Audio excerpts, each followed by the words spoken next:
Tēnā tātou katoa. Good evening. Supermarkets have been issued an ultimatum by the government: sell products to your competitors at wholesale rates. If they don't negotiate good faith deals, they'll face regulation. Dairy owners are pleased and vegetable growers say it's a good start. But more transparency around pricing is needed. Isabel Ewing has the details. It's the news small grocery shop owner Dinesh Patel has been waiting for. Supermarkets will be required to sell their goods at wholesale prices to retailers like him. Oh, that'll be very good. It'll be good for us, for the customers, plus us to compete with them too.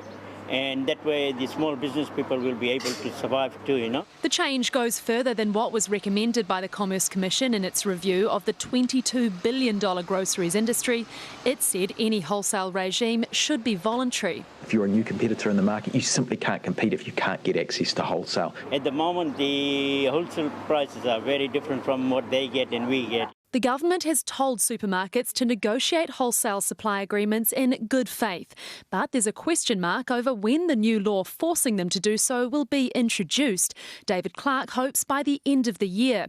Then it'll have to go through Parliament before being passed into legislation, and only then will there be a legal requirement for the duopoly to offer fair wholesale prices. If the Commerce Commission was not satisfied that progress towards workable competition was being made, as you'd expect, it can choose to intervene and put regulatory tools in place. But the government hopes it won't come to that. We are fairly confident that even though we have a full legislative process to come, that we will see change before these rules take effect. Woolworths says it's already onto it, saying it has 50+ small retailers who have expressed interest in becoming wholesale customers. Those who grow the veggies that appear on supermarket shelves welcome more transparency, but say it should go further. I think if consumers could see how much a good costs when it reaches the shelf and then how much they pay for it, and develop an understanding of what it's fair for retailers to charge based on that, then I think we can only win.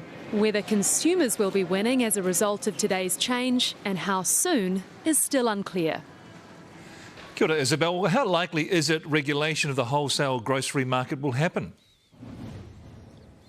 Well, Mike, the government made it pretty clear today that it was keen to avoid that if possible, hoping that the threat of regulation would be enough to force the wholesale arms of supermarkets to give their competitors fair access. Now, you heard from Woolworths in the story there. We also got a statement from Foodstuffs. They said there isn't another market that they're aware of where access to wholesale groceries is regulated, but said it's committed to finding a commercial solution to give wholesale access to retailers who aren't in their co-op. Now, I spoke to a grower today who said that he was not keen to go on camera for fear of being blacklisted by one of the supermarkets. So that just speaks to the power that the supermarket duopoly does wield over consumers and over growers.